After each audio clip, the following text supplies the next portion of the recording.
नमस्कार दोस्तों, स्वागत है आपका इस वीडियो में। मैं आपको कुछ ऐसे सवालों के जवाब देने वाला हूं जो आप लोगों के द्वारा पूछा जाता है। वीडियो पूरा देखने के बाद आपके मन में भी कोई सवाल या सुझाव आए तो उसे कमेंट कीजिएगा। आज का पहला सवाल है, राम और रावण का युद्ध कितने दिन तक चला था? दोस्तों, आपने रामायण देखी होगी। वाल्मीकि रामायण के अनुसार श्री राम और रावण का युद्ध 84 दिन तक लगातार चला था, लेकिन रावण पर विजय प्राप्त न करने के कारण उन्हें शक्ति पूजा करनी पड़ी थी और फिर भगवान श्री राम ने 9 दिनों तक रावण के साथ युद्ध करके 10वें दिन ही रावण का वध किया और विजय प्राप्त कर ली, और तब से आज तक इस दिन को हम सब विजयदशमी के रूप में मनाते हैं। सवाल नंबर 2, हवन करते समय स्वाहा क्यों बोला जाता है? दोस्तों, आपको पता होगा कि हिंदू धर्म में कोई भी मांगलिक कार्य बिना हवन के पूर्ण नहीं होता। शास्त्रों के अनुसार हवन करने से घर में सकारात्मक ऊर्जा प्रवाह होती है। हवन करते समय स्वाहा का उच्चारण किया जाता है। शास्त्रों के अनुसार हवन सामग्री को देवताओं तक पहुंचाने के लिए स्वाहा शब्द का इस्तेमाल किया जाता है, पर सवाल यह उठता है कि स्वाहा उच्चारण मात्र से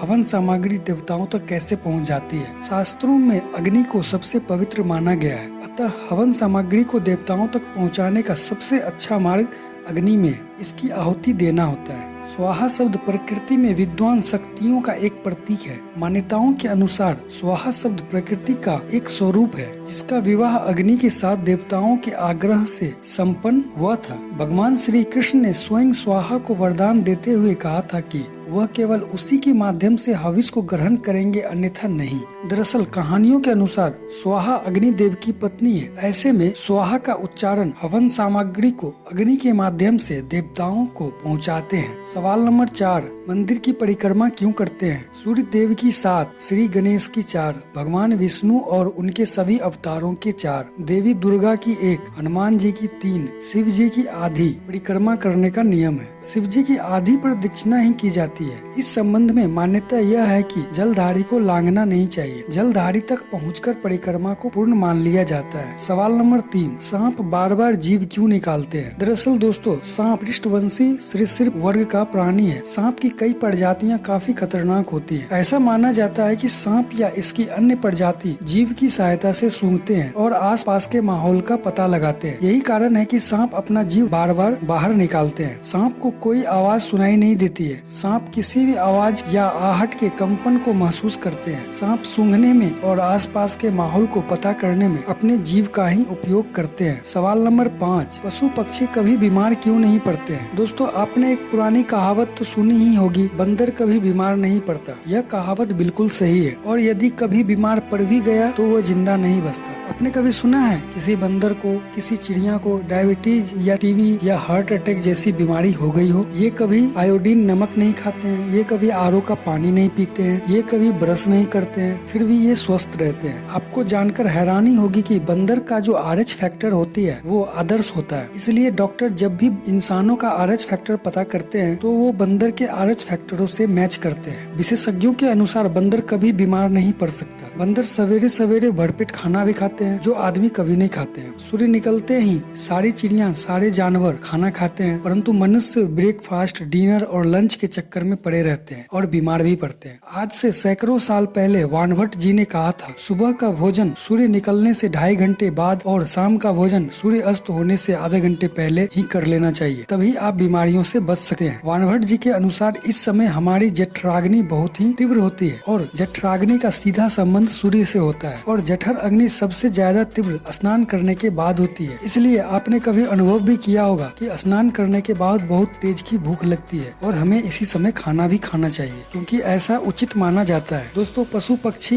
अपना भोजन सुबह शाम जल्दी कर लेते हैं और इसीलिए वो कभी भी बीमार नहीं पड़ते हैं। दोस्तों, अगला सवाल आपके लिए है, इसका आंसर आपको कमेंट करके बताना है। एम्बुलेंस को हिंदी में क्या कहा जाता है? दोस्तों, आपके द्वारा पूछे गए सवालों का जवाब देने का मैंने कोशिश किया है। दोस्तों, अगर आपको वीडियो अच्छी लगी हो तो वीडियो को लाइक कीजिएगा और ऐसे ही वीडियो के लिए आप हमारे चैनल को सब्सक्राइब कर लीजिएगा। आपके मन में भी कोई सवाल या सुझाव हो तो उसे कमेंट जरूर कीजिएगा। धन्यवाद। जय हिंद।